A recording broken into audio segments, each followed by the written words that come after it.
2, 1. We had no expectation of anything happening that day other than just a normal procedure.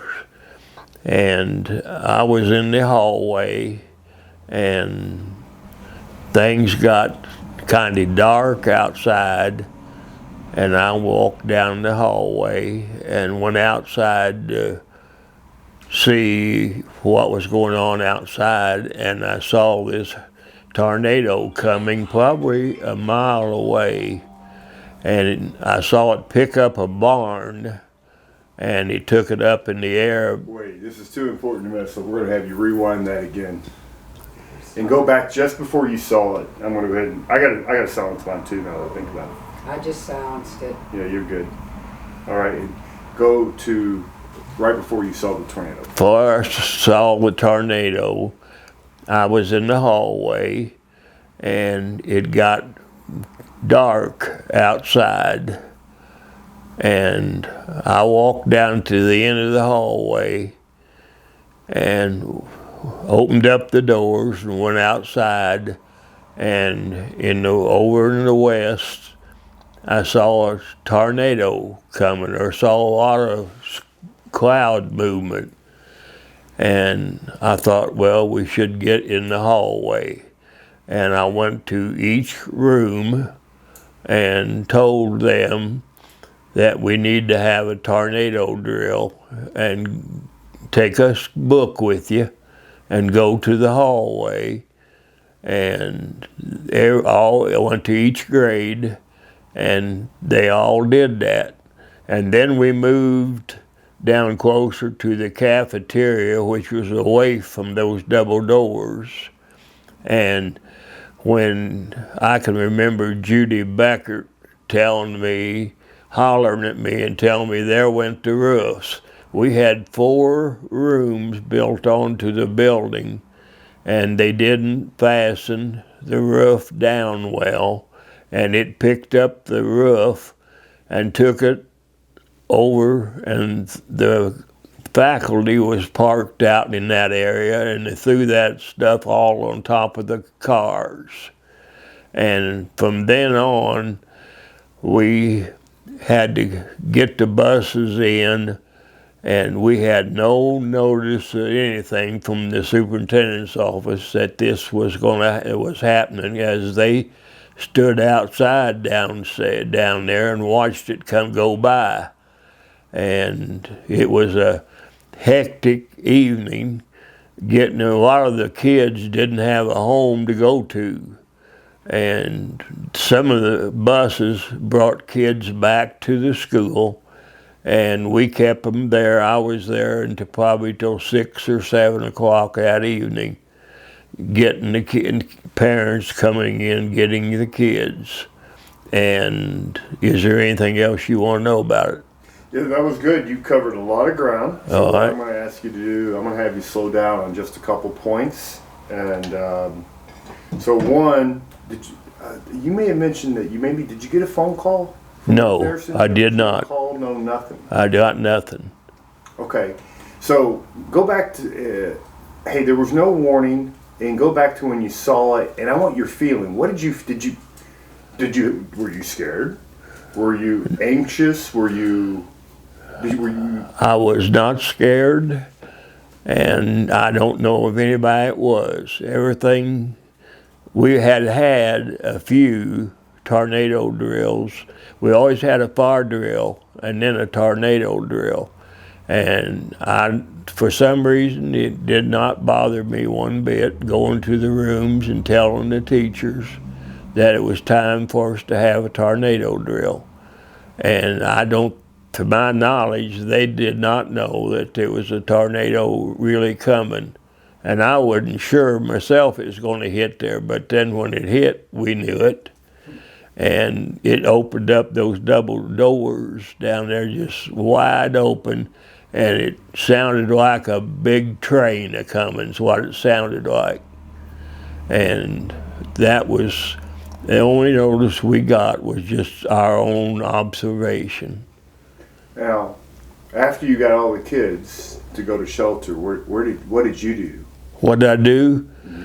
We had to make arrangements to have school the next day. No, before that. Oh, what? Before, so you got the kids in the right place. Right. When the tornado was hitting, where were you and what were you doing? I was halfway down the hallway towards the doors that I went out, and all the kids was between me and the cafeteria. And then, when did you know that you lost the roof? When Judy Beckert hollered at me and said, "Mr. Marshall, there went the roof." And it was gone. It took the roof and some of the chairs, desks, and left a fly swatter hanging on the blackboard. It was unreal what that tornado did, what it didn't do. And how were the kids and how were the teachers? The kids and teachers were well behaved. I'll let Terry address that because my wife was a counselor there at that time, or third grade teacher at that time, and she had kids too. But we were all against the wall, knelt down, sitting on the floor with a book over their heads, and.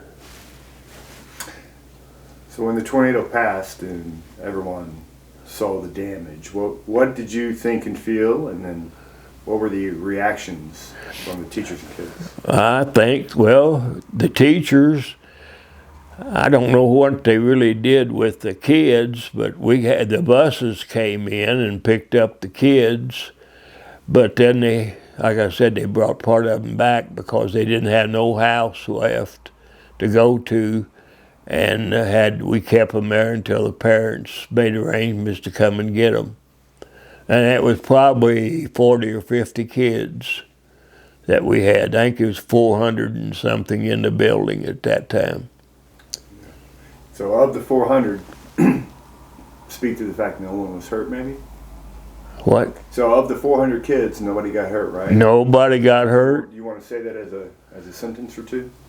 There was nobody got hurt, and we were very fortunate. And I'm not going to say we were lucky because we had tornado drills, and we done the right thing at the right time, and there was nobody got hurt. But some of the teachers had trouble getting their cars out of there.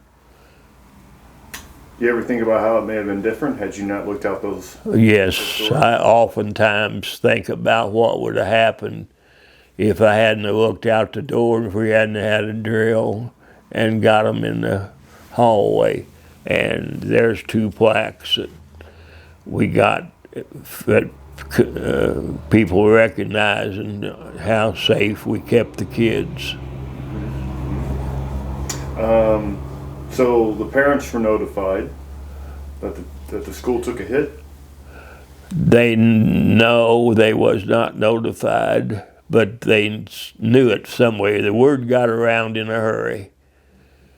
And the parents, they couldn't call in because we only had one telephone line coming in there, and it was busy all the time. And I'd called the superintendent's office and told them we had been hit, and the superintendent came up, and workers from Waning's Packing Company came up, and I think Jacoby's, they went to Fredericksburg or Hardinsburg 1 to help out down there. But we ended up that we had a good insurance company.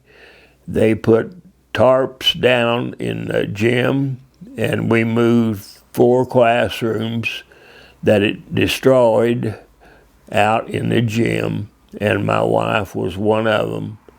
And it wasn't the best situation, but we managed, and they rebuilt it. Do you remember any of the reactions of the parents as they got to the school looking for their child? No, I don't. My wife probably will, but I don't remember any communications with the parents I think they was all glad to see that their kids wasn't hurt in any way. Yep. Okay. And anything else you want to add, Vaughn? I think this is lovely. I have nothing else to add, but there's 2 plaques that we got that I'm gonna actually have you hold these up. There you go. And then if you just want to. I will. Okay.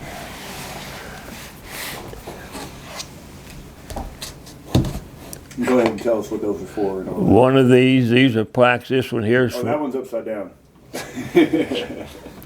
Yeah, sorry. this one plaque here was from the PTO, and this other plaque was from the Farm Bureau that they sent it to us, thanking us for being good managers of their kids at a difficult time. There we go.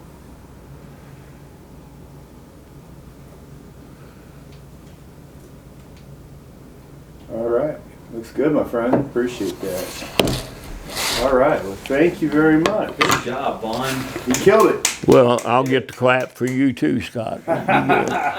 Well, we'll see how Scott does now. I don't have, I wanted to hear you speak because that's, I was just in 2nd grade. So that's pretty interesting to me.